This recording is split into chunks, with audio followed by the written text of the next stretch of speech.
42 million people watched a billionaire wrap his hands around his pregnant wife's throat in a ballroom full of witnesses, with security cameras rolling. She was 8 months along. He squeezed until she went limp. And then she woke up in a hospital bed, with bruises on her neck, a baby still kicking inside her, and a phone in her hand. She didn't call a lawyer first. She didn't call her father. She opened an app and she waited. Because she knew him. She knew he couldn't resist making one more call to remind her who was in charge. And when he did, she was ready. What happened next didn't just end his marriage. It ended his empire, his freedom, his legacy. Everything he spent 30 years building gone. Because of one woman who stopped asking for permission to save her own life. This story will remind you. The door was never locked. You were always the one who could walk through it. If you've ever felt trapped by a person, a relationship, or your own fear, stay until the very end. This one is for you. And if this story moves you, hit like, drop a comment for someone who needs to hear it, and subscribe because we tell stories that change lives every single week. The steady rhythm of a heart monitor echoed in the still room. Tori's eyelids slowly opened. Her vision was fuzzy, and a deep sense of wrongness settled over her. The light felt harsh, the air tasted like metal, and a fire burned in her throat. "My baby," she mouthed, the words forming before she was fully aware of her surroundings. "Is my baby all right?" A face came into view above her, with kind eyes framed by wire-rimmed glasses. It was Dr. Sarah Hoffman, her obstetrician, a familiar face in the confusing haze. "Your daughter is stable, Tori," Dr. Hoffman said, placing a cool ultrasound probe on Tori's belly. The screen next to her bed came to life, revealing the tiny curled shape of her child. "You, on the other hand, have some significant injuries." Tori's hand drifted to her neck, wincing at the gentle touch. The bruises were swollen and sore beneath her skin. She traced their outline again and again, unable to stop. It was as if she needed to confirm that the nightmare was real, that it had truly happened, that her husband had actually put his hands around her neck and squeezed until everything faded to black. Her baby kicked, a strong, reassuring push against her ribs. Tori let out a slow breath. Her daughter was alive. They were both alive. "Mrs. Ashford, there are a couple of detectives here to see you." Dr. Hoffman's voice was soft but firm. "Do you feel well enough to talk to them?" Tori nodded, but the small movement sent a jolt of pain down her neck and back. Two figures came into the room. A woman in her 50s, with short gray hair and intelligent eyes, and a younger man who looked tired, his notebook already open.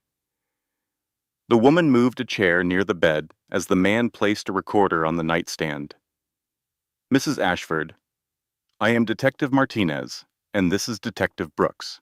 We need to talk about what happened at the Children's Cancer Gala. Last night, the older detective spoke in a tone that was professional, yet compassionate. Can you tell us what you remember last night, the gala?" Tori's mind struggled to connect the broken pieces of memory. She saw marble floors, glittering chandeliers, and heard faint music. Then she saw Derek's face, contorted in anger, his hands on her throat. "I do not," she began, pausing to swallow against the pain. It all happened so quickly. "Take your time," Detective Martinez encouraged. Tori shut her eyes. Everyone saw. The thought hit her like a tidal wave. She had been choked in a ballroom filled with hundreds of people, cameras, and witnesses. There was no way to deny it, no excuse to make. She could not say she tripped or walked into a door, or that it was just a simple argument. "We have statements from 17 witnesses already," Detective Brooks added softly. "The venue's security cameras recorded the entire event." Tori opened her eyes as tears began to stream down her face. The door suddenly flew open, and a man in his early 60s hurried inside, his hair a mess, and his shirt untucked. James Caldwell froze when he saw his daughter lying in the hospital bed. His face turned from pale to flushed, then settled into an expression of pure blankness. That last look was the one that terrified Tori. She had never seen it on her father's face. It was not anger. It was something colder, something much more final.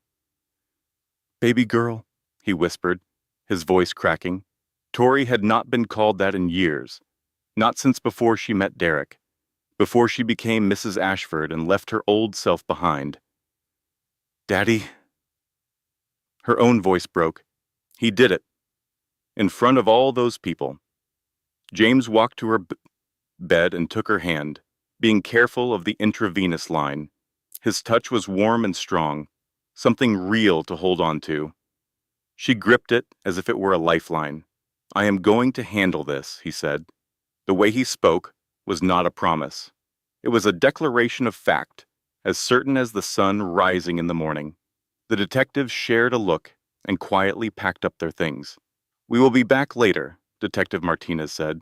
"Try to get some rest, Mrs. Ashford." After they departed, the room was quiet except for the steady beep of the monitor. James held his daughter's hand and stared at the dark bruises on her throat, his jaw clenched tight, saying nothing. He did not have to. Tori could see everything in his eyes. Another person appeared in the doorway. It was Rebecca Morrison, Tori's best friend from college, holding a tablet. Her makeup was smeared, and her normally neat hair was in disarray. "Tori," Becca's voice shook, "I am so sorry. I did not want to show you this, but it is everywhere." She walked to the bed and hesitantly offered Tori the tablet. "It was uploaded 4 hours ago. Twitter, TikTok, Instagram. Everyone is sharing it." Tori's hands trembled as she took the tablet. A video was already playing. It was security footage from the previous night, black and white but disturbingly clear. The camera angle showed a hallway just outside the main ballroom. Tori walked into the frame first, one hand resting on her pregnant stomach as she moved slowly in her formal dress. Then Derek came after her, his tuxedo impeccable, his face a mask of rage. Tori watched her on-screen self turn to face him. She could not hear the sound, but she remembered every single word. His hand shot out toward her throat, his fingers wrapping around her neck as he squeezed. Her eyes widened on the screen. Her mouth opened in a silent scream. Her pregnant belly was pressed against Derek as she struggled to push him back. He squeezed tighter. Her hands clawed at his. Her legs started to give way. 2 waiters rushed into the frame, grabbing Derek's arms and pulling him off of her. He let go of her throat, his expression showing no regret, only cold fury. The video stopped. Underneath it, a number glowed in red. 42 million views. Tori let the tablet fall onto the bed, her body shaking uncontrollably. "There is more," Becca said softly. "His lawyers put out a statement about an hour ago." She picked up the tablet and found a news article. Derek's attorney was standing on the steps of their home, surrounded by microphones. "Mr. Ashford deeply regrets the altercation that occurred last evening," the lawyer read from a script.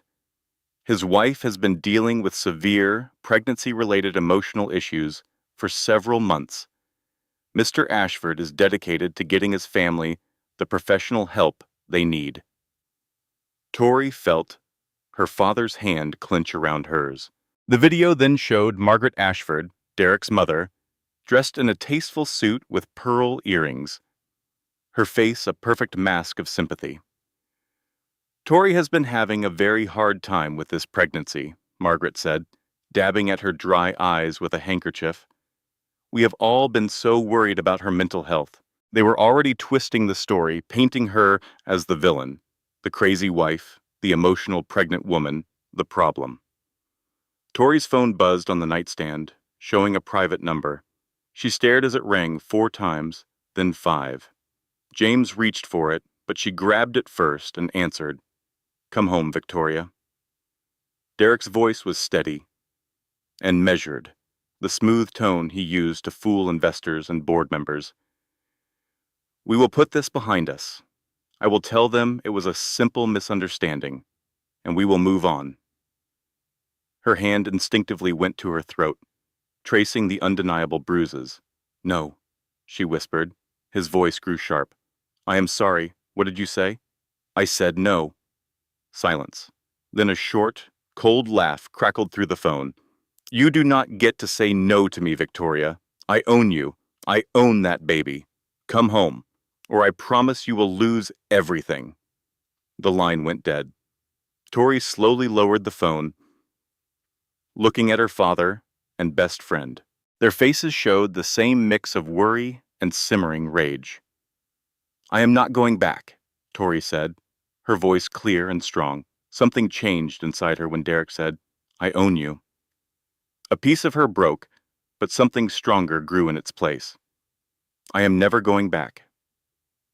James kissed her forehead. "You will not have to. I promise." After Becca went for coffee, and James took a call in the hall, Tori was finally alone. She picked up her phone, opened the App Store, and found a call recorder. She installed it and tested it.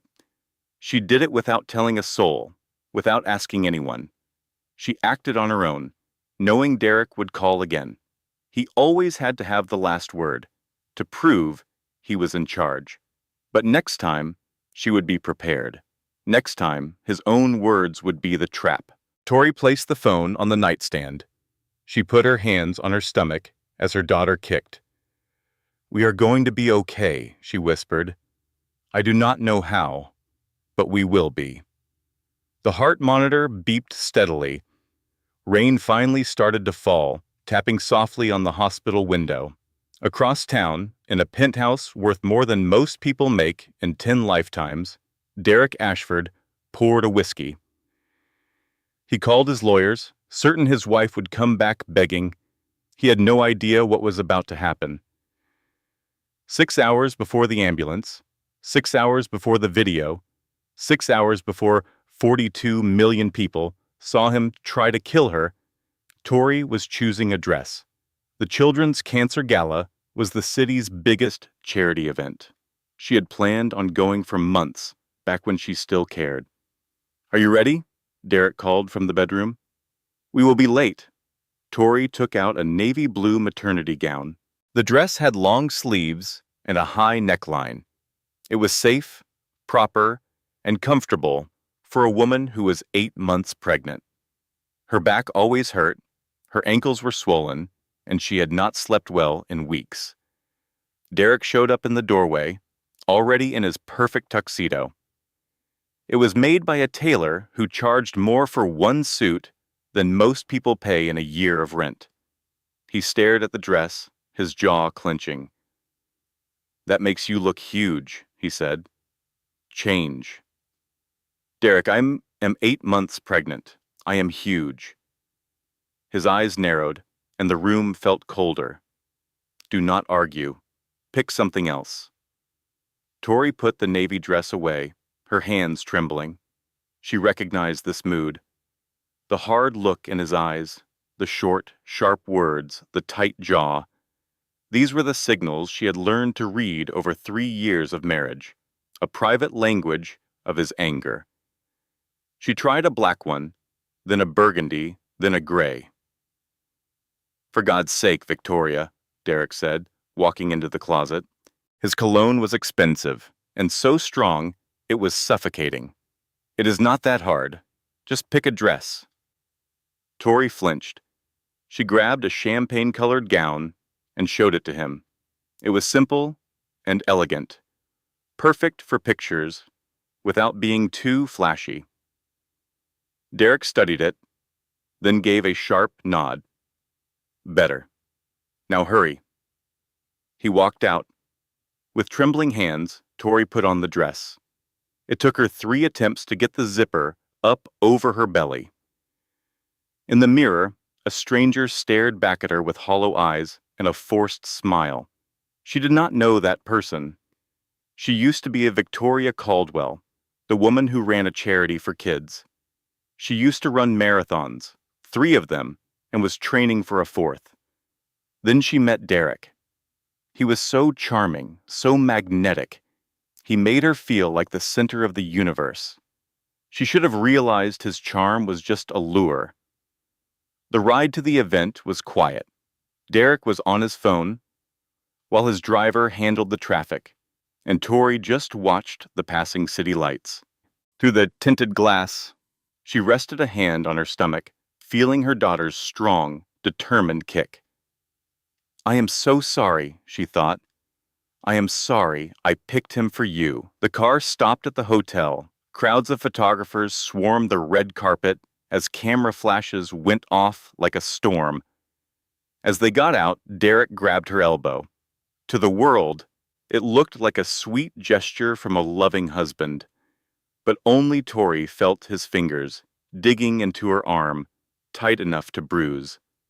"Smile," he hissed. "Look happy." And she did. The cameras ate it up.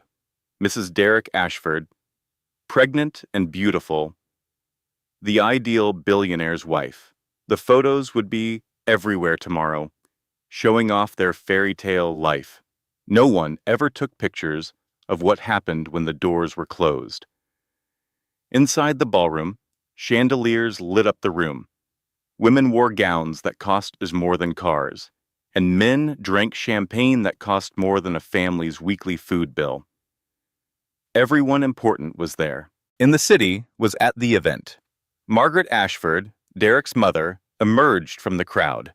She was dressed in white silk and diamonds, with perfect hair and a stiff, practiced smile.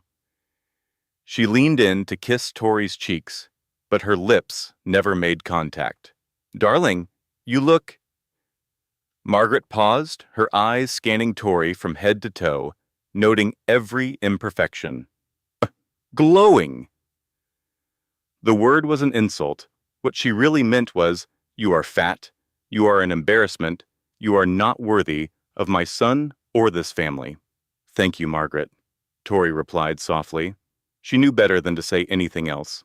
Derek's hand never left her elbow.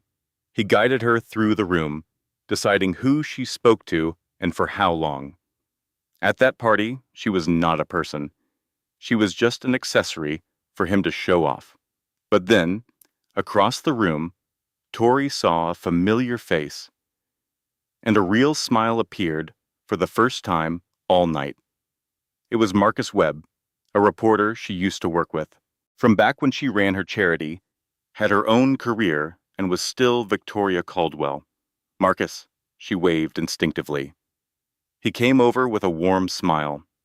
He was in his late 30s, with intelligent eyes that missed nothing. "Tori, it has been forever. How are you doing?"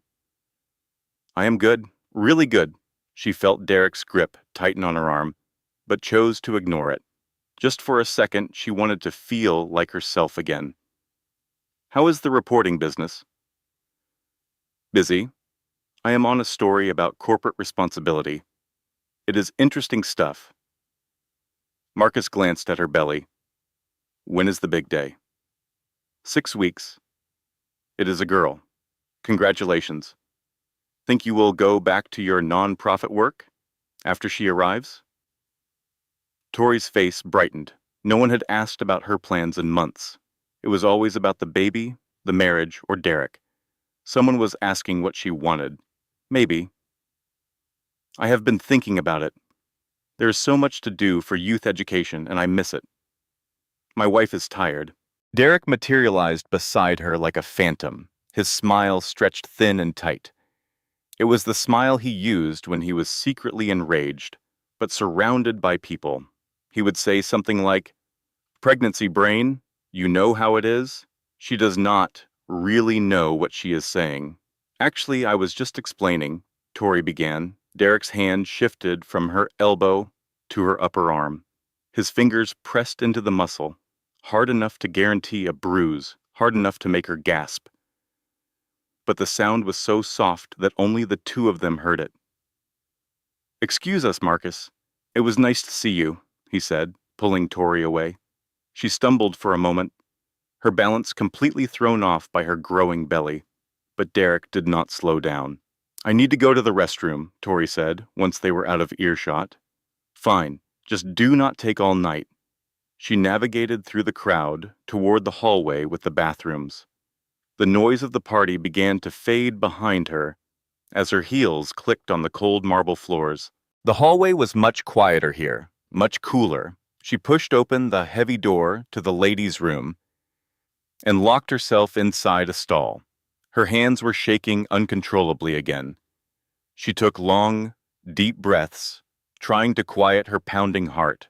The baby began to kick over and over, as if it could sense its mother's fear. "It's okay," Tori whispered, rubbing her belly in slow, calming circles. "It is okay. We are okay." She did not believe her own words. She had not believed them for a very long time. After a few minutes, she came out of the stall. She washed her hands and glanced at her reflection. Her makeup was still flawless.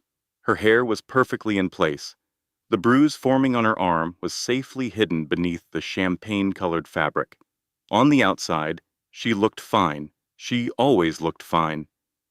When Tori stepped back into the hallway, her stomach plunged. Derek was there, waiting. He was leaning against the marble wall with his arms folded across his chest. His bow tie was a little crooked. He had been drinking. She could see it in the slight glaze of his eyes, the red flush of his cheeks, and the way he held himself with just a bit too much, rigid control. "You made me look like an idiot," he said, his voice a low, dangerous whisper, talking to that reporter about going back to work, as if you have any idea what you are talking about. "I was just making conversation, Derek. He is an old friend of mine. I do not care who he is. You do not get to have opinions in public. You do not get to contradict me. You do not get to talk about your little charity. I was not contradicting you, I just—" "Shut up." He stepped toward her, and his shadow fell over her completely. He was 6 feet 2 inches tall and had 80 pounds on her, and she was 8 months pregnant with swollen ankles and a body that made it hard to even stand up straight. She had never felt smaller in her life. "Do you have any idea how embarrassing it is to have a wife who cannot keep her mouth shut, who acts like she is still some nobody running a failed charity?" "Derek, people are right inside. They can hear you." His hand shot out and clamped around her throat. Tori's back slammed against the cold marble wall. The impact knocked the wind right out of her. The chandelier overhead swayed, making the shadows on the wall dance. Derek's fingers dug into her windpipe. It was not gradual. There was no warning. He went from 0 to full force in less than a second. She could not breathe. She clawed desperately at his hands, trying to pull them away. Her nails scraped his wrists, while her feet scrambled for a foothold on the polished marble floor. The baby kicked frantically inside her, and each tiny movement felt like a scream. Derek's face was inches from hers. His breath stank of whiskey and hatred. His eyes were like 2 black holes. "You are nothing without me." He squeezed even harder. Tori's vision began to blur. Gray spots appeared at the edges, multiplying and spreading inward. Her knees buckled, but Derek's grip held her up, pinned against the wall like a butterfly in a display case. She was dying. She was dying in a marble hallway at a charity gala, 8 months pregnant, wearing a champagne-colored dress that her husband had picked out for her. And the very last thing she would ever see would be his face. Then she heard voices, running footsteps, the sound of shoes slapping against marble. "Hey, stop! Somebody call 911. 2 young waiters, in white shirts and black vests, appeared. They grabbed Derek's arms and pulled him backward with all their strength. His hands released Tori's throat. She crumpled to the floor, gasping and choking. The air rushed back into her lungs like a fire. Her hands went straight to her belly, checking, feeling, pressing. The baby kicked. Thank God. The baby was still moving, still alive, still fighting. People were now crowding into the hallway. Someone was on the phone, calling for an ambulance, and someone else was taking photos with their cell phone. Derek was being held back by 3 men now, all of them struggling to control him. His face was beet red, and his eyes were wild. He was not sorry. He was not ashamed. He was furious that he had been interrupted. Through her tears, Tori looked up. She saw Margaret Ashford standing at the edge of the growing crowd. It was Derek's mother. She had her phone out, holding it up at chest level. She was recording. She was not calling for help. She was not rushing to her daughter-in-law's side. She was not trying to stop her son. She was recording the aftermath, filming Tori on the floor, filming Derek as he was being held back. Their eyes met for just a second. Margaret's expression was blank, empty. It was the face of a woman who had seen violence before and had learned to simply watch it happen. Margaret slowly lowered her phone and put it back in her purse. Then, everything went dark. Tori woke up in a hospital bed again. Morning light filtered through the window, painting the room in pale gold. The monitor beeped in a steady rhythm. Her throat ached with a deep, bruised pain that pulsed with every single heartbeat. Her baby was still moving, still alive. Someone was sitting in the chair beside her bed. It was her father. He was awake, just staring down at his hands. He looked like he had not slept at all. His shirt was wrinkled, and his hair was uncombed. Dark circles hung under his eyes. He looked 10 years older than he had yesterday. "Dad?" Tori whispered. James looked up. His eyes were rimmed with red. "How are you feeling?" "Like I got hit by a truck." She tried to smile, but even that small movement was painful. "How long have you been here?" "All night. I was not going to leave you alone." Tori reached for the cup of water on the bedside table. James handed it to her carefully, steadying it in her shaking hands. She sipped slowly, the cool liquid soothing her damaged throat. "The police want another statement," James said, "but I told them it could wait. You need to rest." Tori set the water cup down. She had spent the whole night drifting in and out of consciousness, and during those waking hours in the dark, she had been preparing for this conversation, rehearsing it, knowing it had to happen. "Dad, I need to tell you something. This was not the first time." James went completely still. His hands, which had been resting on his knees, curled into tight fists. His breathing changed. Everything about him became rigid, coiled like a spring that was compressed to its absolute limit. "What do you mean?" Tori set the water cup down. Her hands were steady now, strangely steady. She had lived with this secret for 3 years, and the act of finally releasing it brought a calm she had not expected. "I need you to listen. To all of it. From the very beginning." James's voice was barely audible. "I am listening." 6 months after we got married," Tori began. The words came slowly at first, then faster, like water rushing through a breaking dam. "I asked him to come to my nonprofit's fundraiser. It was our annual gala. I had been planning it for months. I was so excited. I asked Derek to come, and he said he was too busy with work. I said it was important to me." She paused. The monitor beeped. He threw his phone at the wall. It shattered. Glass was everywhere. Tori closed her eyes. He looked at the glass on the floor. Then he looked at me and said, "Look what you made me do." "What did you do?" James asked. His voice was carefully controlled, the voice of a man holding himself together by sheer willpower. "I cleaned up the glass. I apologized. I told myself he was under a lot of pressure at work, that it was just a bad day, that everyone has bad days." "When was the next time?" Tori kept her eyes closed. The memories were easier to tell without having to see her father's face. 3 months later. "I tried to visit you for Christmas, but Derek insisted we go to his mother's. I offered to split the holiday, Christmas Eve with her, and Christmas Day with you." Then he put his fist through the wall near my head, 6 inches to the side, and it would have been me. The monitor beeped while rain tapped on the window. In the second year, the things he threw landed closer.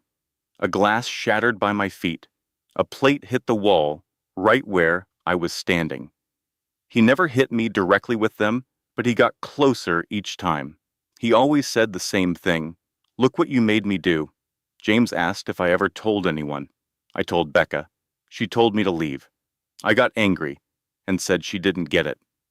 I said all marriages have problems, that Derek was just stressed from his company.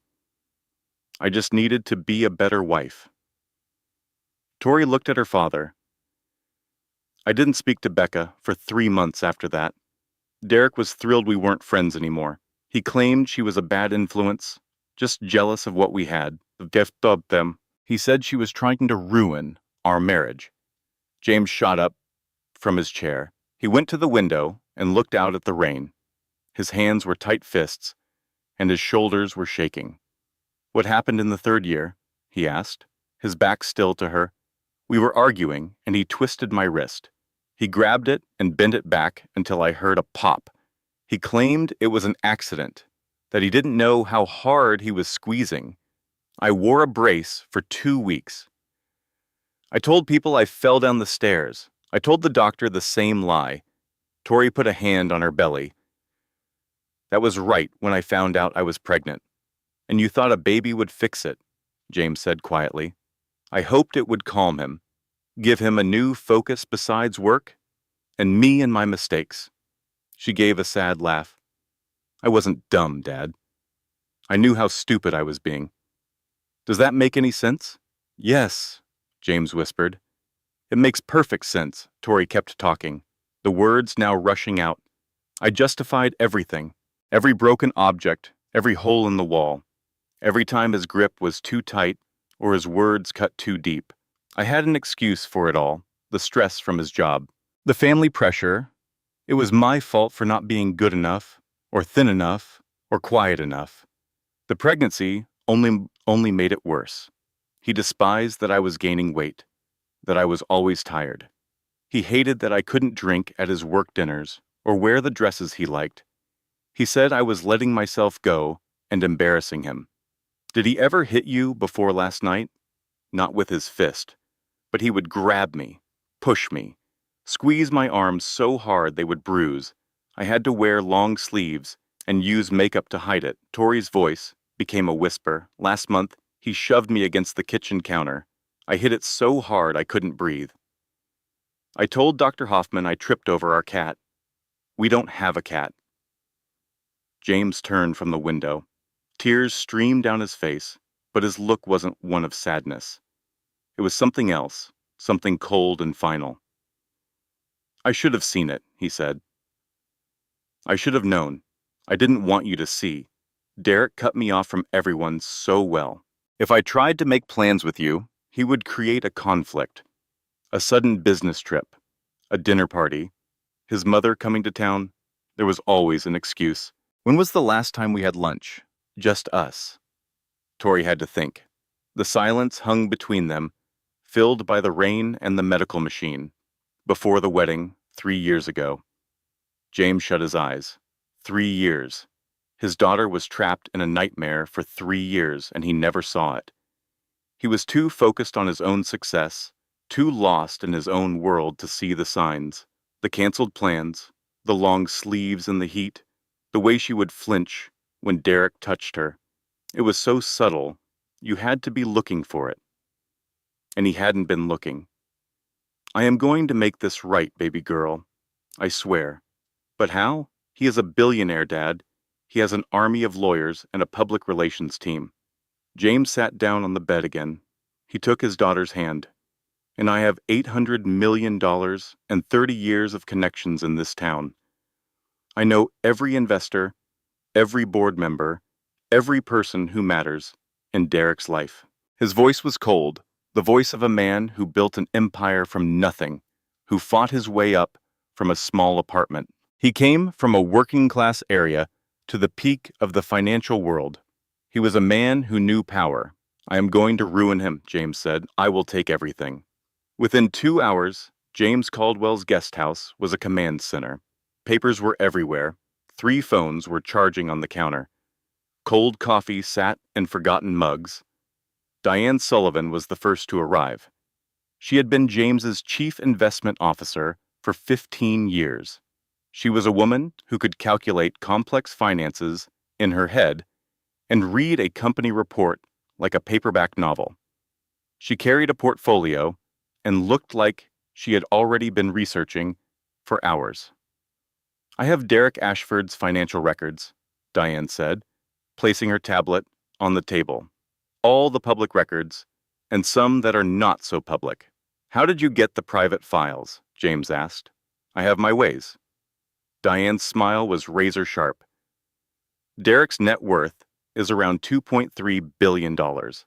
Most of it is in his company, Ashford Innovations. He also has a large portfolio of properties. He owns stocks and has money in overseas accounts."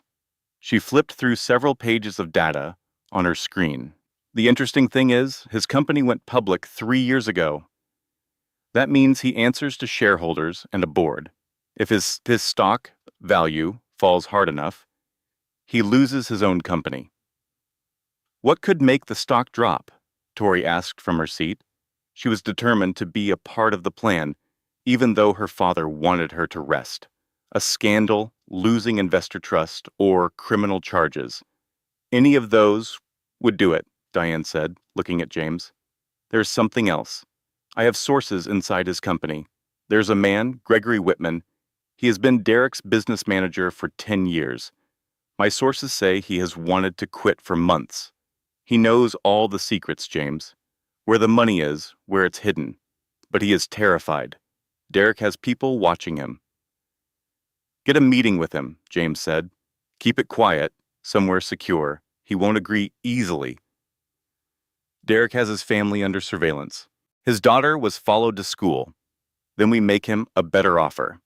Protection, security for his family, anything he needs." Marcus Webb showed up. The journalist looked exhausted, with dark circles under his eyes. He put his laptop bag down and got right to work. "I have been digging into Derek for 6 months," Marcus said. "I have found corporate fraud, embezzlement, and shady business deals. I had all these separate pieces, but nothing solid enough to go to print. Until now." He opened his computer. "I found 6 other women Derek dated before Tori. 4 won't talk, 1 fled the country. But there's one, Jennifer Torres. She signed a non-disclosure agreement 5 years ago. He broke her wrist and paid her $500,000 to go away. She's living with a new identity in another state." "Can you get to her?" Tori asked. "I know where she is. Getting her to talk is the hard part. She is scared. She has a new life. She does not want to be a victim again. Tell her that if she stays quiet, there will be more women like me," Tori said softly. "Tell her to watch the video, to see my pregnant belly and his hands on my neck. Then ask her if she can live with doing nothing." Marcus looked her in the eye. "I will." The final team member arrived that afternoon. Catherine Mills, a divorce attorney. She was 55 and known in the legal world as the executioner. She had a reputation for destroying abusive men in court, and the wins to back it up. She had 12 custody victories in a row in domestic abuse cases, with 0 losses. Catherine sat, looked over all the evidence, and pointed out the urgent deadline that would control everything. "Listen closely," she said to them all. "Tori's baby is due in 4 weeks. We have to file for emergency custody before the baby is here. The moment the child is born, Derek can file for access. If he files first, a judge might give him temporary custody. We can't let that happen." She looked at Tori. "I made some calls. We have Judge Patricia Brennan on the case. She has no tolerance for domestic violence. But Brennan is also extremely fair. She will not rule for us based on emotion. We need evidence that is absolutely perfect. 4 weeks, Tori. That is our window." For the first time since that night, a small spark of hope grew inside Tori. She had a team. She had a strategy. She had people ready to fight for her. But Tori had learned that hope was a dangerous thing. Hope made you lower your defenses. Hope made you believe that things could actually turn out okay. Derek's retaliation began 48 hours later. It was methodical, professional, and devastating. First, her medical history was leaked to gossip sites. They were not her real records, but fake notes detailing emotional instability, thoughts of self-harm, and paranoid delusions. A psychologist who had never met Tori, never spoken to her, and never even been near her went on a morning show. He expressed his concerns about her risk for postpartum psychosis. Then Derek froze every one of their joint accounts. Checking, savings, credit cards, investments, all of it. Tori opened her banking app, her hands trembling, and looked at her own account balance, $300. That was everything she had left in the world. The hashtag gold digger started trending across the globe. Thousands of people who did not know her, had never talked to her, had never spent a single moment with her, were calling her a liar. They called her a manipulator, a woman who trapped a good man with a baby and was now set on ruining him. Someone sent a picture to her phone. It was a photo of Tori leaving Dr. Hoffman's office, taken from far away. The picture was shot from across the street with a powerful lens. Underneath it was a simple message: "We are watching you. Come home." And then came the final, crushing blow. Derek's attorneys sent a cease and desist letter to Dr. Hoffman's office. They threatened a lawsuit for supposedly sharing private patient information. They demanded she take back her initial findings about Tori's injuries. Using careful legal wording, they suggested that maybe the injuries were self-inflicted. That evening, Diane called James, her voice hollow with defeat. "Gregory Whitman is out," she said. "Derek's people got to him. Someone followed his daughter home from school again. His wife is threatening to leave him if he helps us. He's too afraid to say anything." James hung up the phone. He stood in his study, just staring at the wall for a very long time. Then he dialed Catherine's number. "They're going after everyone," he told her. "Anyone who tries to help her becomes a target." "That is how abusers work," Catherine answered. "They isolate, they intimidate. They make the price of fighting back higher than the price of giving in." In her room, in the guest house, Tori lay on the bed and stared at the ceiling. The small spark of hope from that morning had been extinguished, like a candle caught in a storm. She grabbed her phone at 2 in the morning. "Dad, can I sleep in the main house? I really do not want to be by myself." "Of course. Come over this instant." She walked the short distance from the guest house to the main house. The night was cool and still, with stars sprinkled across the dark sky. She could hear the usual city sounds in the distance: a dog barking, a car alarm, the wind rustling through the trees. But Tori could feel eyes on her, watching her, following her. She began to walk faster. The clock on the wall showed 26 days. The days started to run together in a fog of fear and weariness. Tori completely stopped leaving her father's house. There was no point in going out, but there were so many reasons to stay in. News vans were parked outside the gate, sometimes 20 or 30 of them. Reporters yelled questions whenever the gate opened. Paparazzi hid in the bushes with long lenses, taking pictures of her through the window. Protesters held signs that said "Derek is innocent" and "Gold digger." Someone left a dead rat on the front step. A real rat, its body stiff and its eyes glassy. A note was tied to its tail. It read "Gold digger." James discovered it before Tori did. He threw it out and did not say a word, but she noticed his hands were shaking. Tori hid herself away in the nursery. Her father had prepared it in the guest house. She painted the walls a gentle yellow. She arranged the tiny outfits by size, color, and season. She folded and refolded the baby blankets until the corners were absolutely perfect. She even put the crib together herself, despite being 8.5 months pregnant and barely able to reach the screws. Building something seemed like the only useful thing she could do. One afternoon, Becca found her sitting on the nursery floor, surrounded by baby socks. There were two nearly identical pairs of white socks. One pair had pink trim, and the other had pink polka dots. They were almost the same, but not exactly. Tori had been trying to sort them for 2 hours. "Tori, what are you doing?" Becca was standing in the doorway, holding takeout food, her face full of worry. "Organizing," Tori said, holding up the socks. "These have pink trim, and these have pink polka dots. They cannot be mixed up." "Okay, but you've been sitting here with those same socks for 2 hours. I just need them to be perfect." Becca put down the food. She sat down on the floor next to her friend, cross-legged among the little piles of clothes. She gently took the socks from Tori's hands and put them down. "Talk to me. For real. Tell me what's going on."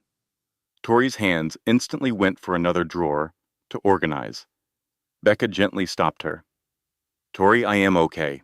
I just need everything to be in order before the baby arrives. I need to feel in control of something." Her voice trembled. "Because I cannot control anything else."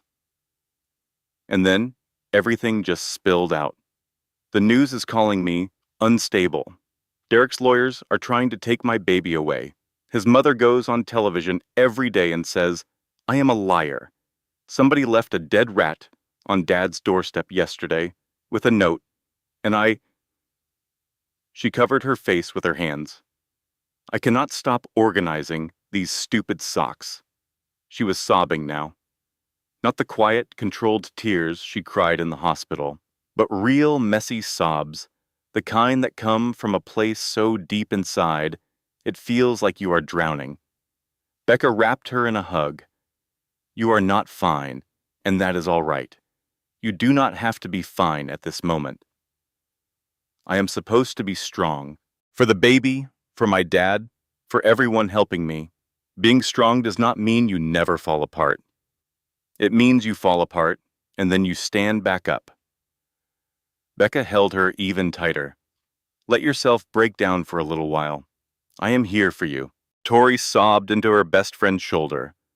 All the fear and anger and grief she had been holding back for weeks finally poured out of her. She cried for the marriage she had thought she would have, for the man she had thought Derek was, for the woman she had been before she became Mrs. Ashford. She cried for the future she had imagined, a future that would never exist now. When the tears finally stopped, she felt emptied out, hollow, but also somehow lighter. That night, at 3 a.m, Tori could not sleep. The baby was doing gymnastics in her belly. She got out of bed and walked to the nursery. The room was dark. Except for the moonlight coming through the window, she sat in the rocking chair and looked around at everything she had prepared. The crib with its soft yellow blankets, the changing table stocked with diapers, the bookshelf full of picture books. She had chosen them one by one, imagining herself reading them aloud to her daughter on quiet evenings. She had done all of this imagining that Derek would be here, that they would be a family, that he would hold their daughter and suddenly become the man she had always hoped he could be. "I am sorry," Tori said to her belly. "I am so sorry I chose him." The baby kicked, as if in protest. Tori picked up a small onesie, white with little yellow ducks. She folded it, then unfolded it, then folded it again. Her hands needed a task. "I used to run marathons before I met your father. Did you know that? I completed 3 of them in 2 years. I was getting ready for my 4th when I met Derek at a charity event. He was so charismatic, so magnetic. Everyone in the room wanted his attention, and he was talking to me." She folded and unfolded the tiny garment. "He told me marathons were a pointless hobby, that I should concentrate on more important things, things that mattered for our future. So, I quit running. I donated my running shoes. I withdrew from my next race. I told myself it was a sacrifice I was making for us. She put down the onesie and picked up a pair of impossibly small socks. I used to have a lot of friends. We had lunch dates, book clubs, and girls' nights out every other week. Derek said my friends were a bad influence, that they could not understand our world, that they were envious of us. Little by little, I stopped calling them until only Becca remained. And I nearly lost her, too. I used to have my own opinions about politics, about charities, about which restaurant to try for dinner. Derek said my opinions made me sound foolish, that I embarrassed him when I spoke up. So, I stopped having opinions. I just went along with whatever he said, about everything. She felt the silent tears streaming down her face in the moonlight. I used to be a person, baby girl. I was Victoria Caldwell. I ran nonprofits. I helped people. I was smart and capable and strong. Then I became Mrs. Derek Ashford, and I forgot how to be Victoria. A memory came to the surface. It was her last conversation with her mother. They were in a hospital room. A lot like the one Tori woke up in after the party. Her mother's hand felt delicate, almost transparent, the skin like paper over her bones. The cancer had stolen nearly everything, but not her eyes. Her eyes were still powerful. Baby girl, promise me something. Anything, Mom. Never let anyone make you small. The world will try. Men will try. Even other women will try. They will want you to shrink yourself to make them feel comfortable. Do not you dare do it. Take up space. Use your voice. Be big and loud and completely yourself. I promise, Mom. But she had broken that promise. She had let Derek make her small. She had made herself so small she was nearly invisible. Tori rose from the rocker, walked to the window, and stared into the rain. Her reflection looked back with exhausted eyes, the bruises on her neck finally fading. Her pregnant belly felt impossibly huge, but she was still here, still on her feet, still taking breaths. I failed you, she told her mother's memory, but I am going to fix this. I will be strong again, for us both. The clock showed 22 days left. An idea began to take shape in her mind, something no one had suggested, something no one would ever see coming. It was something she would do all by herself. Tori could not find sleep. She laid in bed at 4 in the morning, scrolling on her phone as the baby twisted and kicked. She was replaying something Diane had said, offhandedly, during their first meeting. Gregory Whitman had let it slip that Derek had a mistress, a model. Company funds paid for her rent, expensive presents, and a luxury apartment in the city. Tori opened Instagram and looked up Derek's public profile. It was pristine and carefully managed, full of pictures from charity functions, conferences, and his shining office. Nothing was amiss. She checked his tagged pictures. She scrolled through his followers, but found nothing suspicious. Then she recalled that Derek always carried a second phone. He kept it locked in the safe in his home office. She had caught him looking at it late in the night when he assumed she was asleep. She never brought it up because she knew better than to ask Derek questions he did not wish to answer. Her phone vibrated. An unknown number. Tori looked at it, her pulse quickening. She picked up. An older woman's voice, trembling, as if she was terrified of being overheard, spoke. Check his other account. The username has DA and some numbers. The call ended before Tori could say a word. She stared at her phone for a long time. She had no idea who called, but the voice felt familiar in a way she could not quite grasp. Not someone she knew personally, but maybe someone she had heard on television or in a busy room. She started to search. DA 2019, DA private, DA 8834. One account after another was wrong. Then she saw it. A private account with only 3 followers. One of them was a model named Amber Collins. Tori went to Amber's public page. The woman was 26 and beautiful in the way professional models are, all sharp lines and deliberate poses. She lived in a high-end apartment downtown. Her latest posts featured costly gifts, designer purses, ski trips to Aspen, and dinners at restaurants where one meal cost more than what Tori had in the bank. All of it was from Derek, paid for with company funds. Tori kept what she was doing a secret from everyone, including her father, Catherine, and Becca. She sent a direct message to Amber. "My name is Victoria Ashford. I am Derek's wife. I am not mad at you. I need to speak with you. This is about your own safety." 2 days went by. Tori checked her phone obsessively, certain that Amber would block her, or even worse, tell Derek. Then she got a reply, a single word. "Where?" They arranged to meet at a coffee shop 15 miles outside the city. Tori wore a baseball cap and sunglasses. She felt foolish, like a character from a cheesy spy film.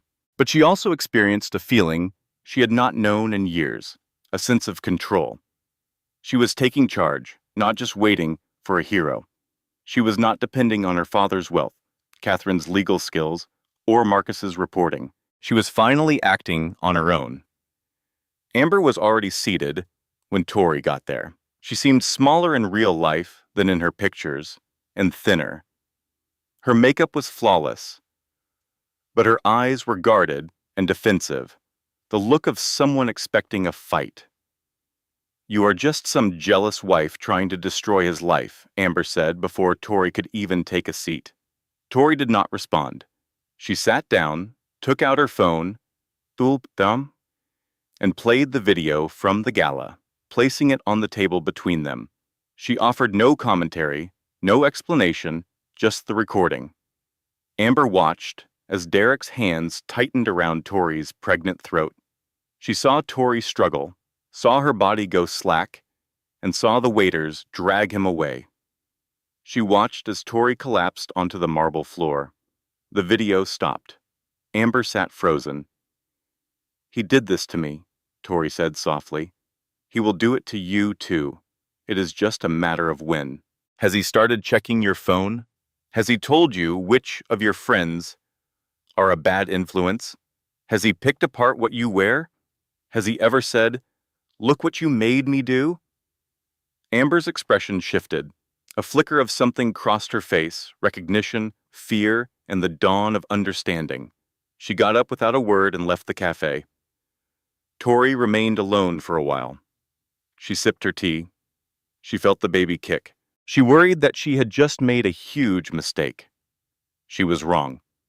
2 weeks later, when Derek began checking Amber's phone, questioning where she went and who she saw, and when he started insulting her friends and calling her modeling career a joke, telling her she was nothing without him, Amber would contact Tori.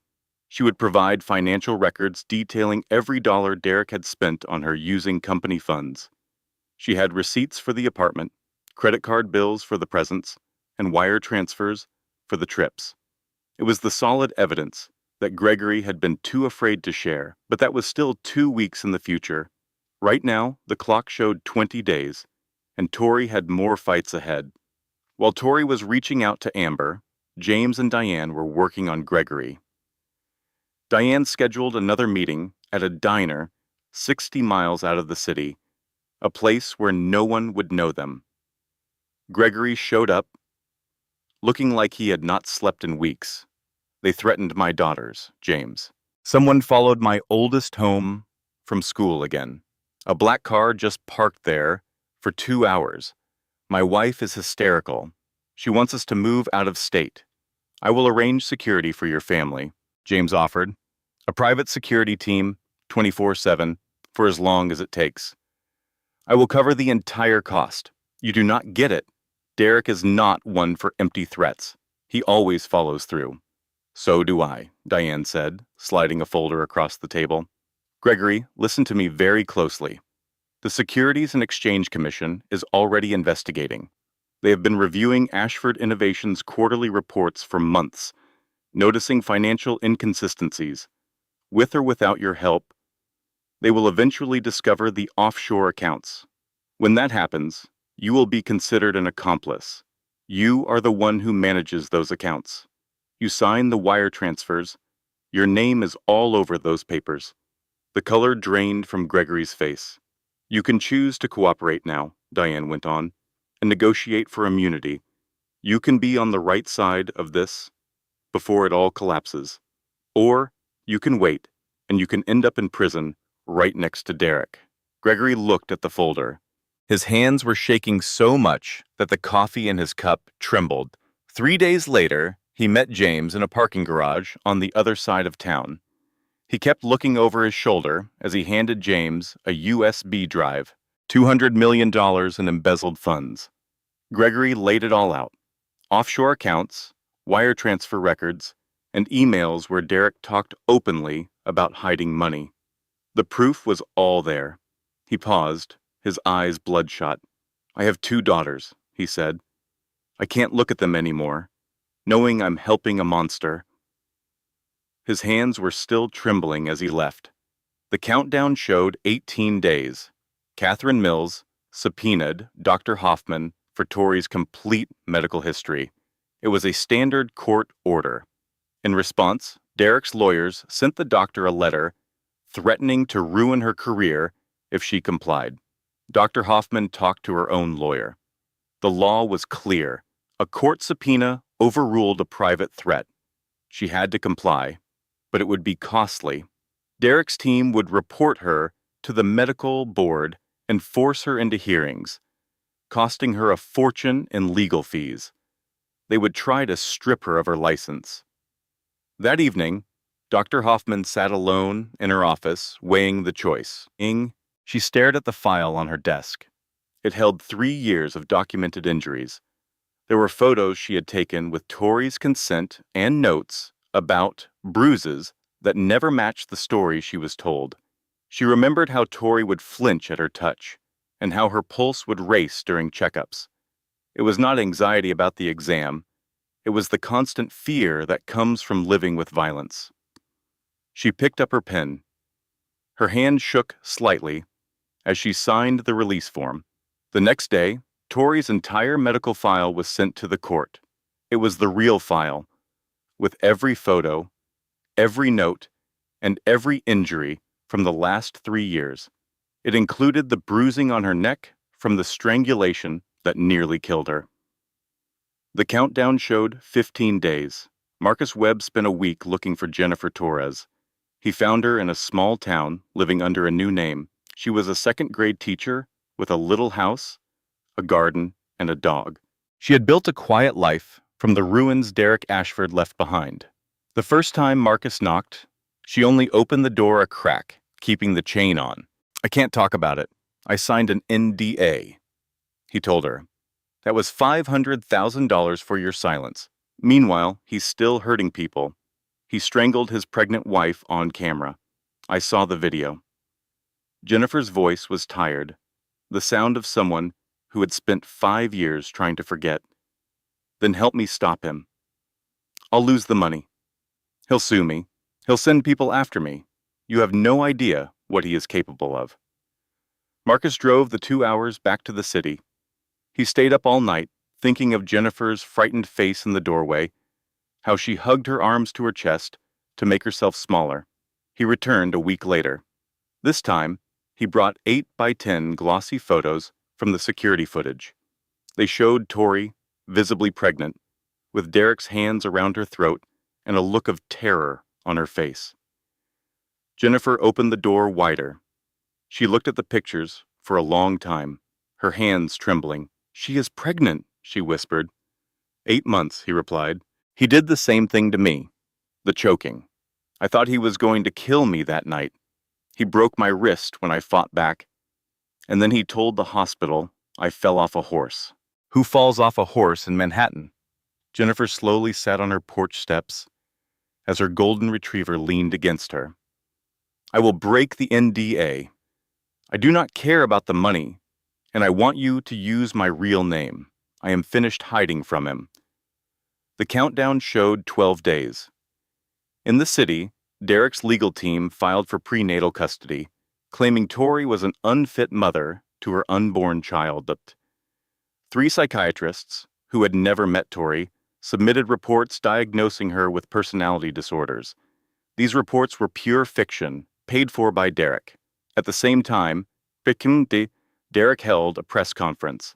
He announced a huge donation to a children's cancer charity. With tears in his eyes, he looked humble and misunderstood. In light of recent personal challenges, I want to focus on what matters, helping children. My wife and I have had our difficulties, but I want to move forward with grace. He said, "my wife," as if they were still a couple, as if he hadn't just tried to murder her. And just like that, public opinion began to change. Social media was flooded with comments. "Maybe she is unstable. He seems so sincere." There are two sides to every story. Catherine called an urgent meeting. "He's not just fighting for custody," she said. "He is rewriting reality, and it is working. We have to file our response tonight. And Marcus, that story has to be published now, before he completely controls the narrative." But Tori was consumed by a deep despair. To win, she would have to testify. She would have to sit in a courtroom 10 feet away from Derek and recount 3 years of abuse. The man who strangled her would watch her tell the world what he did. Tori threw up in the bathroom while Becca held her hair.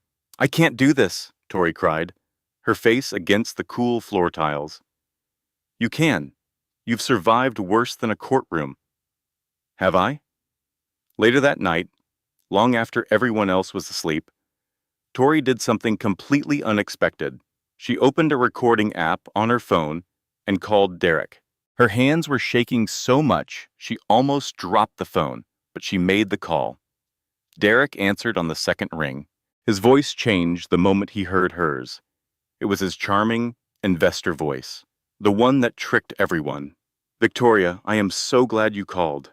I have been worried. I was thinking about you coming home. That is all I want, for our family to be together." Tori's voice was steady. Each word was planned.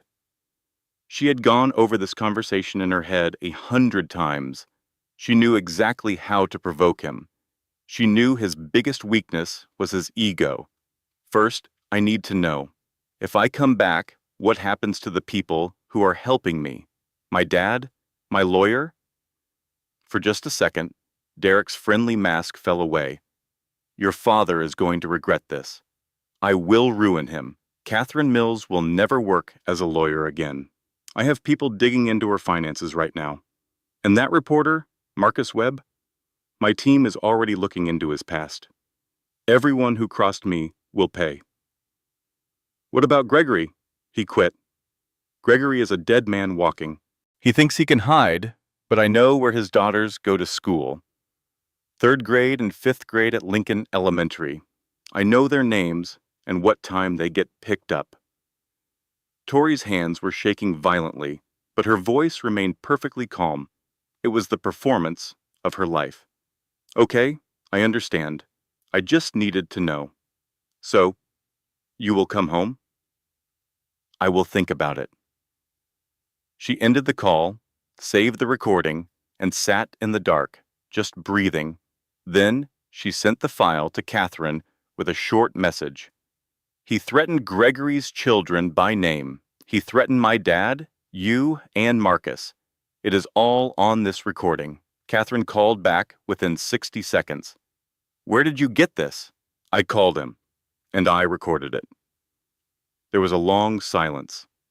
"Tori," Catherine said, her voice slow and deliberate, "this is witness intimidation.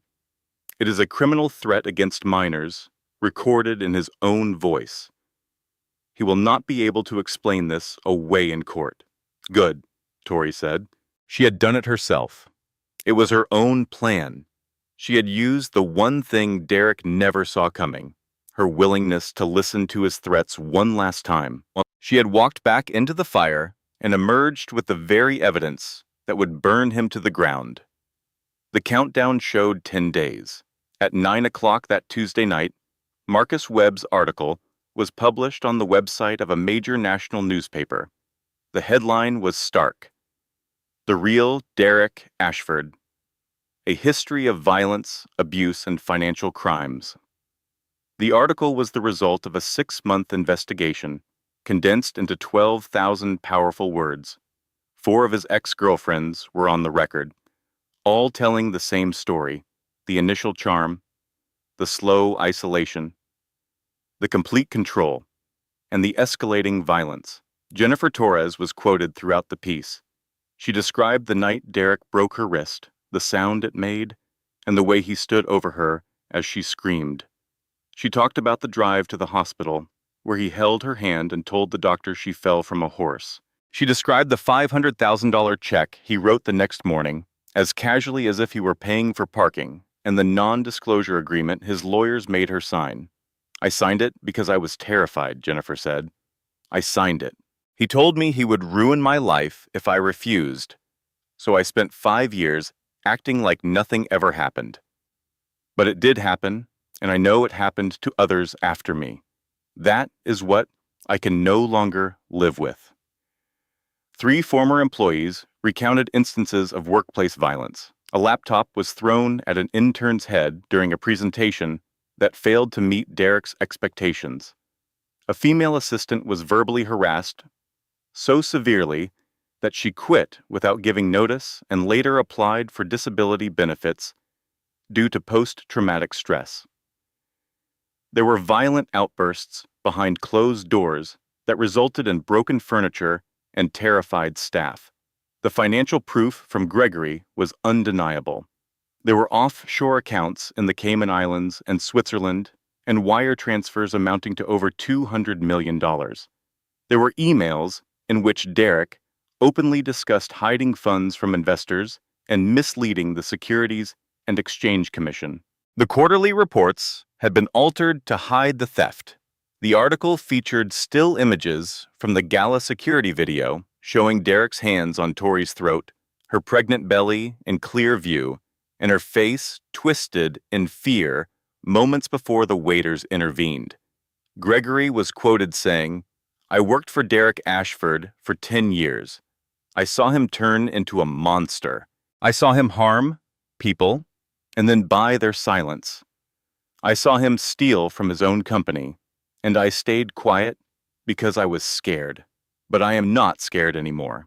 The truth has to come out." Within an hour, the article had been shared 10,000 times. Within 2 hours, Ashford Innovations released a statement denying all claims and threatening to sue.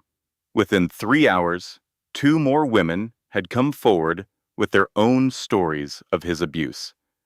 By midnight, Ashford Innovations' stock had fallen by 15%. Derek left a voicemail on Tori's phone. She did not pick up, letting it go to voicemail. "That article is filled with lies. I will sue that reporter into the ground. I will take our daughter, and you will never lay eyes on her again." Tori saved the voicemail. It was just more evidence. Every word he said only made his situation worse, but he was too full of himself to see it. The custody hearing started just 8 days before Tori's due date. It was 3 days in Judge Brennan's court. On day 1, Catherine laid out the evidence. Medical records from Dr. Hoffman spanning 3 years of documented injuries, clinical photos that showed bruises on her arms, ribs, and wrists, and notes that described a patient who would flinch at any sudden movement, along with documentation of bruising on her cervix. The story of the Gala attack unfolded in court. 17 witnesses who were there described the assault with chilling clarity. Many noted Derek had been drinking heavily all night. 2 recalled hearing him make threats against Tori earlier. Then came the security footage on the large screen. There was no sound, just the silent, undeniable proof of Derek following Tori, his hands closing around her throat and her body going limp. We saw waiters pull him off as Tori crumbled to the ground. Next, Gregory Whitman presented financial records, showing $200 million that had vanished from the business. Jennifer Torres took the stand. her voice shaking but firm. She spoke of a broken wrist, a non-disclosure agreement, a payoff, and 5 years of silence. 3 former employees told stories of his violent rage. Finally, Catherine played Tori's recording. Derek's own voice filled the room, threatening her father, her lawyer, and Gregory's children by name. The entire courtroom fell silent. Even Derek's own lawyers paused their writing. On day 2, Derek's defense called 3 psychiatrists who had never even met Tori. Judge Brennan dismissed them in minutes, saying, "Unless you have personally evaluated Mrs. Ashford, I am not interested in your speculation." Then Margaret Ashford, Derek's mother, took the stand. In a simple black dress and pearls, she was the image of a dignified parent. She called Tori difficult, controlling, and manipulative. But then Catherine played a video from Margaret's own phone. It was footage she had filmed at the gala while her son was strangling his pregnant wife. The camera shook, but it captured everything. "You recorded your son attempting to murder his wife," Catherine stated, "and you did nothing. You didn't call for help. You didn't try to stop him. You just kept filming." "I was in shock," Margaret whispered. "Or perhaps," Catherine suggested, "you were gathering material to use against Victoria later." Margaret's composure completely fell apart. She had no response. Day 3 arrived. Judge Brennan considered everything and then gave her ruling. The evidence presented by Mrs. Ashford's legal team is overwhelming and deeply disturbing. Multiple witnesses have described a consistent pattern of violent, controlling, and abusive behavior from Derek Ashford that has gone on for over a decade. Medical reports confirm years of physical abuse. Video evidence shows a clear and undeniable attempt to strangle Mrs. Ashford while she was 8 months pregnant. The judge looked right at Derek. "Mr. Ashford, I find your defense to be an insult to this court's intelligence. You tried to murder your wife in front of hundreds of people. You then used your money and power to launch a smear campaign against her. You falsified medical records, paid people to lie, and you stood in my courtroom today and continued to lie." She then turned to Tori. "Mrs. Ashford, I am granting your petition completely. You will have sole, legal, and physical custody of your daughter when she is born. Mr. Ashford will be allowed supervised visits. The visits will be 1 hour per month in a secure building with a court-appointed supervisor present. We will review this arrangement in 1 year. Furthermore, I am issuing an emergency protective order. Derek Ashford is forbidden from coming within 500 feet of Victoria Ashford at any time. He is not to contact her in any way. Any violation of this order means immediate arrest. I am also sending this case to the district attorney's office for criminal prosecution. What you did to your wife was attempted murder. You belong in jail, not in my courtroom making demands." The gavel fell. Tori collapsed into Catherine's arms, sobbing with a relief that shook her whole body. James hugged them both so tightly it almost hurt. Becca was crying. Even Catherine, who had won hundreds of cases, had tears in her eyes. She had won. It was over. Charlotte was safe. They had made it with just 3 days to spare.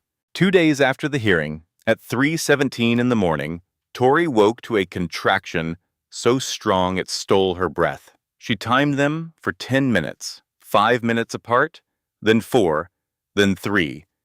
This was the real thing. She dialed her father, who answered immediately. He had hardly slept since the attack. "Dad, I think it is time. I am coming right now. Do not move." 10 minutes later, James was there with the hospital bag they had packed weeks ago. Everything was ready. Everything was planned. But nothing could have prepared them for what happened next. At the hospital, Dr. Hoffman was waiting. She had been on call just for Tori. "You're at 7 centimeters already," the doctor said after a quick check. This baby is coming fast. They moved Tori to a private room, with James holding her hand through every contraction. Becca rushed in 20 minutes later, out of breath. Sorry, I drove as fast as I could. How is she? Doing good? The epidural is working. The labor moved quickly, almost too quickly. At 9 centimeters, Dr. Hoffman's face changed. She called for more nurses and lowered her voice to the anesthesiologist, but Tori heard the words that mattered. The cervical bruising from the strangulation is causing complications. She started bleeding uncontrollably, and then everything became a blur. People rushed into the room as monitors blared with a new, faster, more frantic rhythm. Within 30 seconds, Dr. Hoffman made the call, her voice cutting through the chaos. We need to do an emergency C-section right now. The world began to spin for Tori. She felt hands moving her to a gurney, the sharp chill of the operating room, and the familiar adjustment of the epidural. Reaching out into the haze, she found her father's hand. Is the baby all right, Dad? Is she okay? The baby is perfect, he said. You're going to be perfect too. I'm right here. Charlotte was born at 4:22 in the morning, a tiny pink, wailing miracle. Her lungs were powerful and healthy, completely unaware of the storm she was born into. But Tori was not all right. The bleeding was catastrophic. She had lost a dangerous amount of blood. Dr. Hoffman fought to save her. Calls went out for blood transfusions. More equipment, more screens, more staff moved with a focused calm. Tori's vision faded. The last thing she saw before darkness took over was her father holding Charlotte, his face a mix of pure joy and absolute terror. Tears carving paths down his cheeks as he held his newborn granddaughter, while his daughter bled out on the table. 2 days later, she woke up in the intensive care unit. The room was dark, filled with the steady beeping of machines. She felt like a stranger in her own body. Every tiny movement was an explosion of pain. The first thing she noticed was a bassinet right beside her bed. Inside, Charlotte was sleeping, so small, so perfect, and just within reach. Tori extended a trembling hand. She managed to touch Charlotte's fingers through the plastic slats of the bassinet. They were the tiniest fingers she had ever seen, warm and real and alive. But she could not lift her daughter. She was too weak, too broken. The web of drainage tubes, IV lines, and monitors held her prisoner. For the first 48 hours of Charlotte's life, Tori could only know her daughter through the bars of a hospital cradle. She could not hold her. She could not feed her. She could not do any of the things a mother dreams of. This was the true price of Derek's violence. Not money, not her name, not her social standing, but the first moments of a mother with her child. And then, the next disaster struck.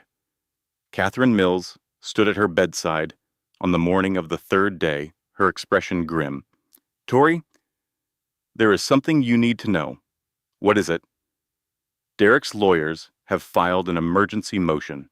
They went to a different judge, not Brennan, another judge.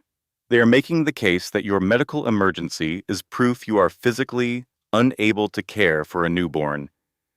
They are asking the court to grant Margaret Ashford temporary custody. Tori could only stare at her lawyer. She was in an ICU bed, with tubes coming out of her abdomen. She had almost bled to death. She still had not held her own child. We have 24 hours to file a response. The third catastrophe arrived that very same day. Gregory Whitman had been found in a parking garage, beaten unconscious. His laptop, containing all the backup financial records, was gone. An anonymous call to the police claimed it was a random mugging, but everyone knew better. Derek might have a protective order against him. He might be looking at criminal charges. He might be losing his fortune, but he still had men who would do his dirty work for him. Men who would beat someone senseless in a parking garage and take their laptop without a second thought. Tori lay in her hospital bed, unable to walk, unable to hold her baby. Gregory was in a coma just down the hall. A new judge was deciding Charlotte's fate. Her father was wearing a path in the hallway floor. He looked older and more broken than she had ever seen him. Becca brought Charlotte to her bedside, setting the bassinet where Tori could just reach. Tori slipped her fingers through the slats and touched Charlotte's tiny hand. The baby's fingers closed around hers, a reflex that felt impossibly warm and strong. "I won," Tori whispered. "I had all the proof. I had the judge's decision, but it did not matter. He is still coming after us. He is never going to stop." "Then neither will we," Catherine said, placing her briefcase on the table beside the bed. She opened a laptop and spread out legal papers. "Can you sign anything?" "I can barely hold a pen. We will make it work." Catherine's voice was solid, unyielding. "We have 24 hours, and we are not wasting a single second." Catherine wrote the emergency response right there in Tori's hospital room. She typed on her laptop as Tori dictated the words between waves of pain. The central point of their argument was simple and brutal. Mr. Ashford strangled his wife with such force that it created cervical bruising, which led to complications during delivery. He is now attempting to use the very complications that he caused as a reason to declare her an unfit mother. This court must not let an abuser profit from the harm he has caused. The new judge wanted to hear from both parties and scheduled an emergency hearing for the following morning. Catherine put in a request for Tori to appear via video link from the ICU, and the judge approved it. That evening, James came to Tori's room and shut the door. "I have some information," he said quietly, "through Diane's connections.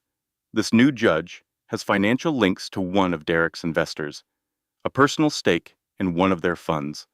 We could leak the conflict of interest, have him taken off the case." Tori looked at her father, then at Charlotte sleeping peacefully in the bassinet. "No," she said. "Dad, that is Derek's game. He uses his connections to twist the system. If we start doing that, we become just like him." "This is not about being better, Tori. It is about winning. It is about both, Dad." One day, Charlotte will be old enough to ask questions. She will want to know how I fought for her. And I have to be able to look my daughter in the eye and tell her that I did it the right way, that I did not become the monster I was fighting. James looked at his daughter for a long moment. This woman in a hospital bed who could hardly sit up. She had nearly died to bring her child into the world and was now fighting for custody from the ICU, while the man responsible tried to take her baby away. "Your mother would be so proud of you," he finally said. The hearing began at 9 the next morning in the courtroom. Derek's lawyers made their case. Tori is physically incapable. Charlotte requires a stable environment. Margaret Ashford is an appropriate temporary guardian. Derek's own chair sat empty. His lawyers claimed their client was unable to attend because of a scheduling issue. The man demanding custody of his newborn daughter could not even spare the time to show up. Then the video feed went live. Tori's face appeared on the large courtroom screen. She was pale, wearing a hospital gown, an IV line taped to her arm. The drainage tubes were visible under her blanket. Behind her, you could hear the faint beeping of monitors, and at the very edge of the camera's view, you could see the bassinet where Charlotte slept. The judge saw a woman who had almost died in childbirth because of injuries her husband gave her. A woman fighting for her child from a hospital bed while that husband sent lawyers in his place. Tori requested permission to speak. The judge allowed it. "Your Honor, 3 days ago, I almost died giving birth to my daughter. The complications I suffered were a direct result of injuries I received when my husband strangled me while I was 8 months pregnant." She took a moment to steady her breath in the silent courtroom. "I am speaking to you from an ICU bed.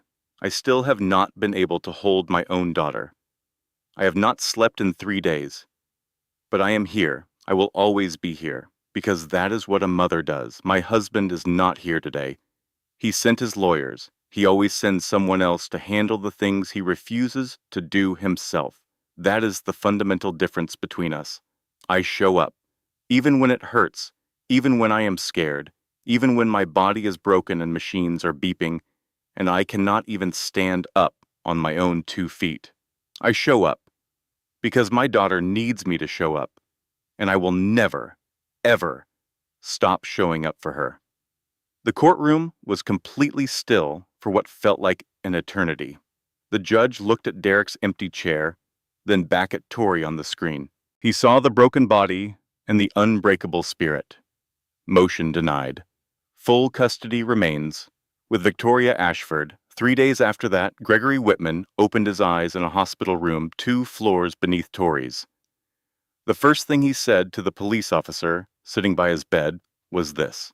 Everything was stored safely online, with a password set to his daughter's birthday. The stolen computer meant nothing. Gregory had saved every file to a protected cloud server before he ever gave the flash drive to James. He backed up every email, every money transfer, and every offshore account statement. It was all the proof needed to show Derek had taken $210 million from his own company.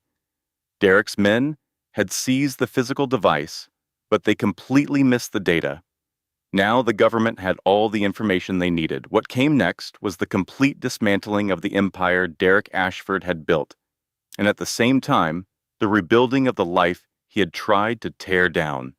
In the first 2 weeks after Charlotte was born, Tori came home from the hospital. She cradled Charlotte in her arms that first night in her father's house.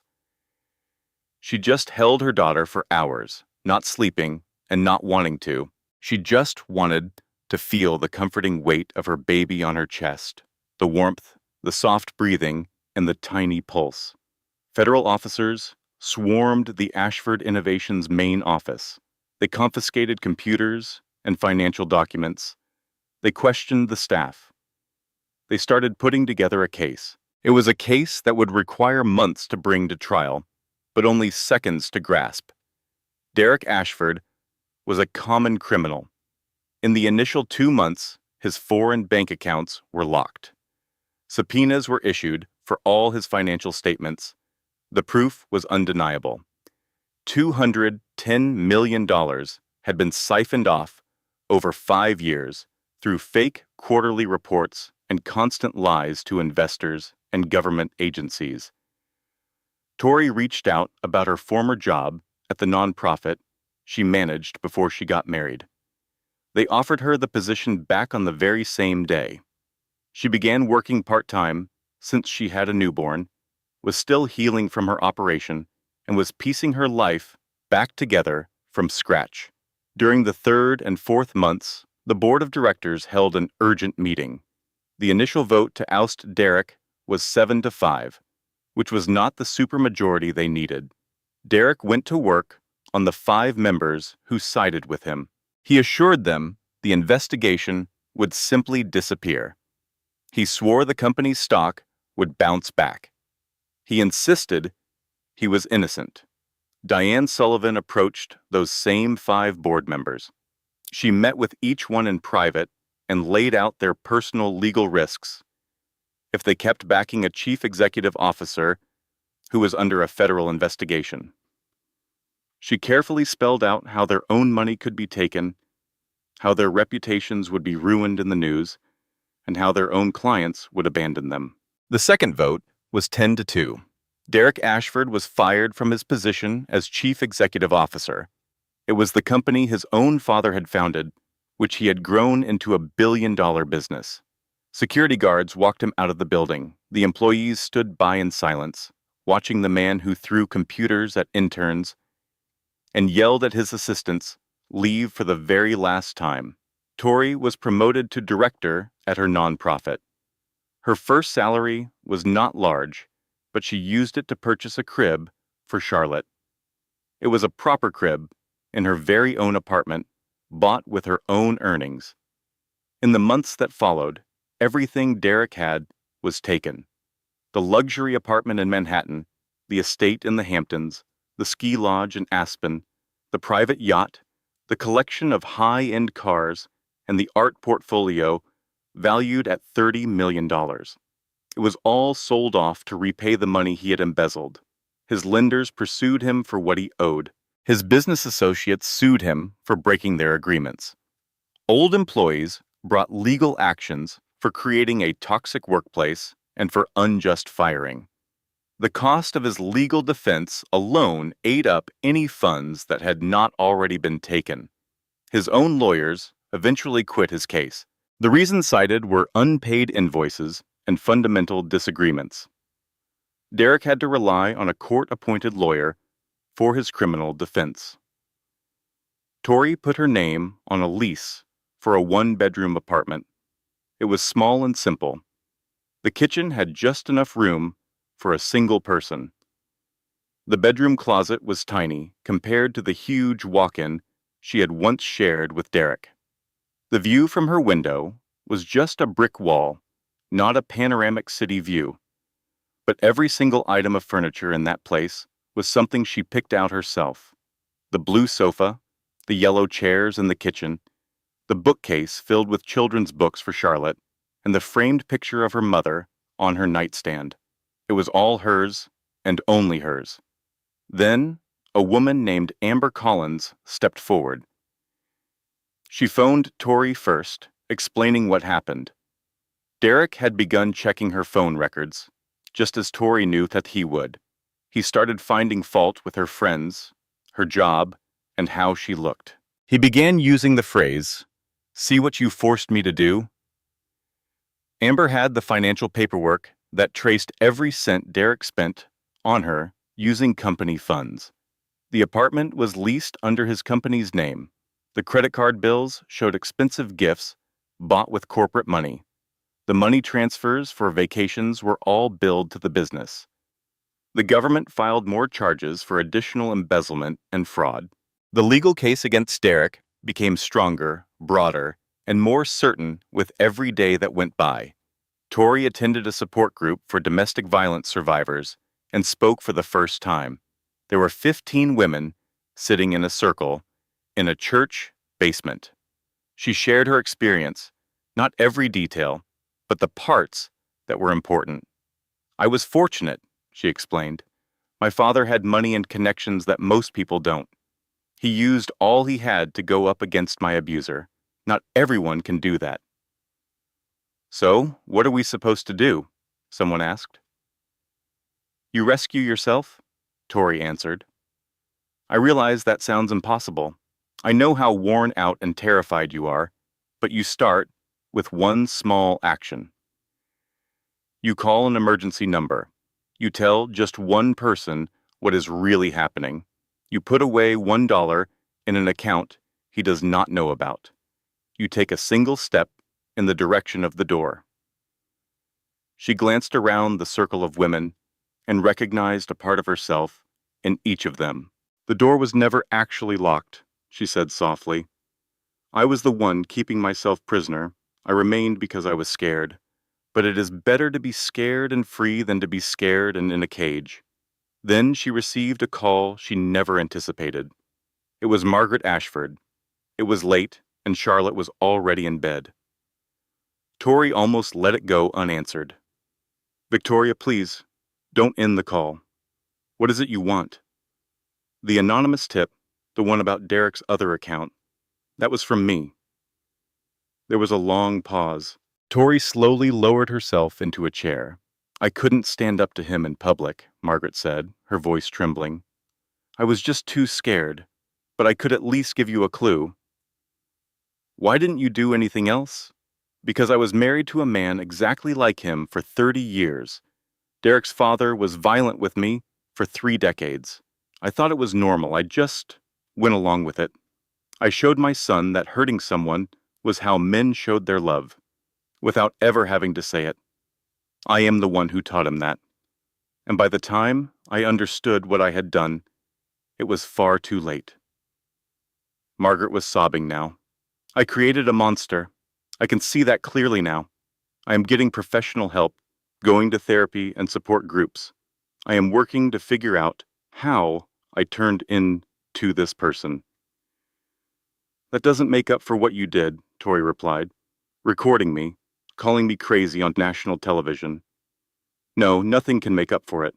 Tori did not forgive her, but she did understand. Margaret was a version of what Tori might have become if she had stayed for another 10 years, another 20, another 30. A woman so lost in a pattern of abuse that she failed to see it and could only hand it down to her children like an illness. The supervised meeting took place on a Tuesday in a drab government building with cameras in every corner. The fluorescent lights overhead made a constant humming noise. A social worker by the name of Linda sat close to the exit. Tori was at a table, holding Charlotte in her lap. Her daughter was 4 months old now, full of curiosity and always reaching for new things. Derek came into the room. Tori could hardly believe it was him. He had lost a lot of weight. His hair was messy, and he was wearing an inexpensive suit that hung off his frame. His face looked thin and tired, with deep, dark lines etched under his eyes. He appeared 10 years older than he did at the charity event. He had already been found guilty. The trial only took 2 weeks because the evidence was so strong. Tori had taken the stand. She sat in the witness box and told her side of the story with clarity and composure. She gestured to the faint marks still on her neck. She made eye contact with the jury and told them what happened, the complete story, everything she had kept secret for 3 years. And the jury had believed her. He was convicted on every single charge. His sentencing was set for the next week. Derek's gaze went straight to Charlotte. A look flickered across his face.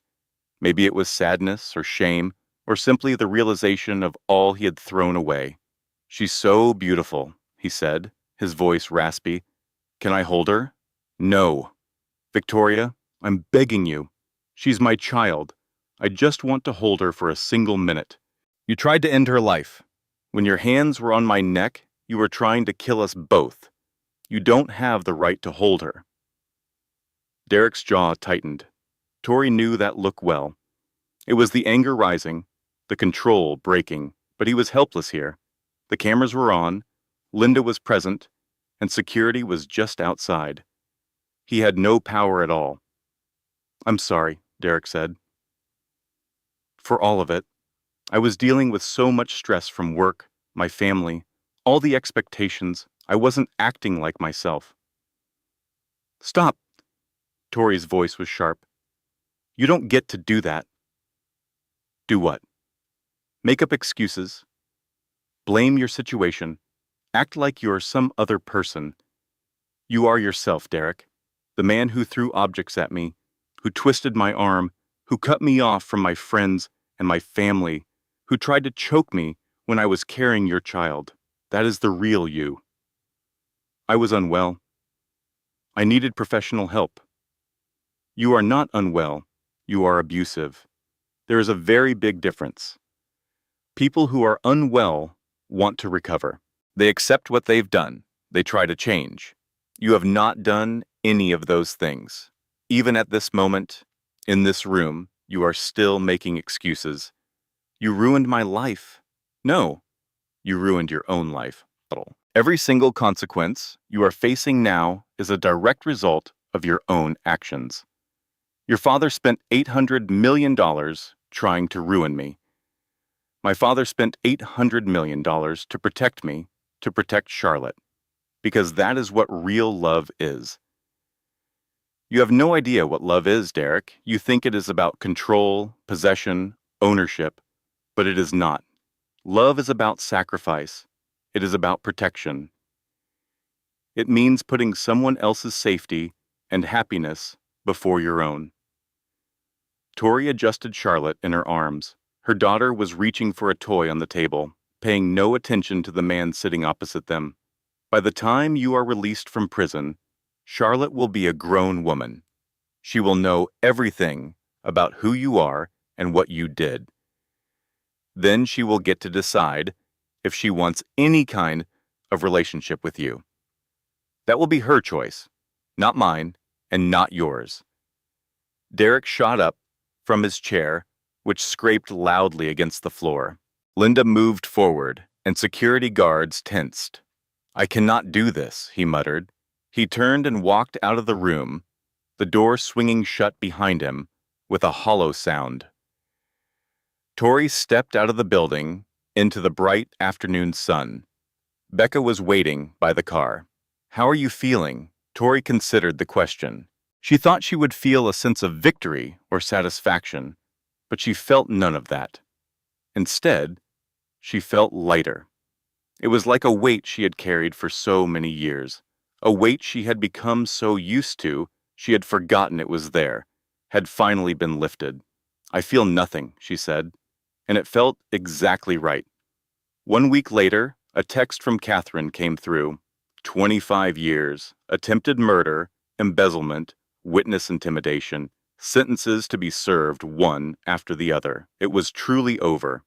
Tori did not attend the sentencing. She was at a park with Charlotte. Her daughter was now 7 months old, crawling in the grass and grabbing at dandelions. Tori read the message, then put her phone away and pushed the swing. Charlotte's laugh was pure and free, full of everything that was important. That evening, after Charlotte was asleep, Tori sat on the sofa in her small apartment and recorded a voice note for her daughter. It was for someday, when she was old enough to have questions and want to know the truth. "Hi, baby girl. If you are hearing this, it means you are old enough to know the truth about me, your father, and everything that happened. Here's what I need you to know. Your father was abusive, not because of stress from work or family, but because he chose to be. He chose to hurt the people who loved him. That was his choice, not mine and not yours. I stayed in that relationship for 3 years, making excuses for him and ignoring every warning sign. I thought I could fix him. I learned that love is never enough if the other person does not want to change. I also learned that asking for help is a sign of strength, not weakness. Your grandfather, Becca, Dr. Hoffman, Catherine, and so many others helped me get away. I could not have done it by myself. The moment I stopped needing his permission to save my own life was the moment I found my freedom. You are not responsible for his actions. His choices do not define who you are. You get to choose your own life. I will never let anyone make you feel small. I will teach you to take up space, use your voice, and be completely yourself. That is what your grandmother taught me, and it is what I am teaching you." She ended the recording and saved it, planning to add more over the years to build a full picture of the truth. No sugarcoating, just the reality and the love. In a prison cell 500 miles away, Derek Ashford sat on a metal bunk and stared at a concrete wall. The cell was 6 by 8 feet. A fluorescent light buzzed overhead constantly. He was dressed in an orange jumpsuit. He had no pictures and no letters. No one was coming to visit him. His bank account was at zero. His company, his homes, his cars, his yacht, and his art were all gone. 25 years stretched out before him. 25 years of concrete, bad food, and buzzing lights. He closed his eyes and saw the only image that remained, the supervised visit. Charlotte, at 4 months old, was on Tori's lap, reaching for a toy. She never looked at him. She had no idea that the stranger across the table was her father. By the time he was released, she would be a grown woman. When she was 25, she would understand it all. After reading the articles and court records and hearing her mother's voice, she would know her father. She would know what he did, and then she would choose. Across town, in a small apartment, baby Charlotte was trying to stand up, using the coffee table for support. For days she had been doing this, grabbing the edge, pulling herself up, balancing for a moment, and then tumbling down. But each time she fell, she got right back up. She was not a baby who cried. She was a baby who would smile and just try again. On the walls hung photos of love. Tori's mother holding a baby Tori, her expression a mix of love and fierce defense. James held Charlotte in the hospital, tears of wonder on his face. Becca made funny faces as Charlotte laughed. Dr. Hoffman smiled at her first checkup. There were no pictures of Derek, not a single one. Tori sat on the carpet, watching her daughter. Her phone lit up on the table with a text from Catherine. The sentence was final. 25 years confirmed. It's finally over. Tori read the words, then placed her phone screen down. She turned her attention back to Charlotte. The little girl gripped the coffee table again, pulled herself up, wobbled, then found her balance. She looked at her mother and gave a big, fearless smile. Then, she took her very first step. James Caldwell used every cent he had, all $800 million. He spent everything he had built over 30 years from nothing. He used it to ruin the man who threatened his daughter's life. When people asked if the cost was worth it, his answer was always the same. That money was never really mine. It belonged to her. Derek Ashford went to prison with absolutely nothing. No money, no business, no family, and no legacy. All he had was 25 years of prison walls and the fact that his daughter would call another man's house her home. And as for Victoria Caldwell, she dropped the Ashford name the day the divorce was final. She became the woman she was before, the one who ran marathons, had strong opinions, and helped others, the one who was not afraid to take up space. She never let anyone make her feel small again, and she would raise her daughter to be the same. This content was carefully researched, developed, and manually edited by our team to deliver meaningful stories with valuable life lessons. Every narrative is crafted to entertain, inspire, and empower our audience. We believe that great stories can change lives, and we are committed to bringing you content that matters. Thank you for being part of our community.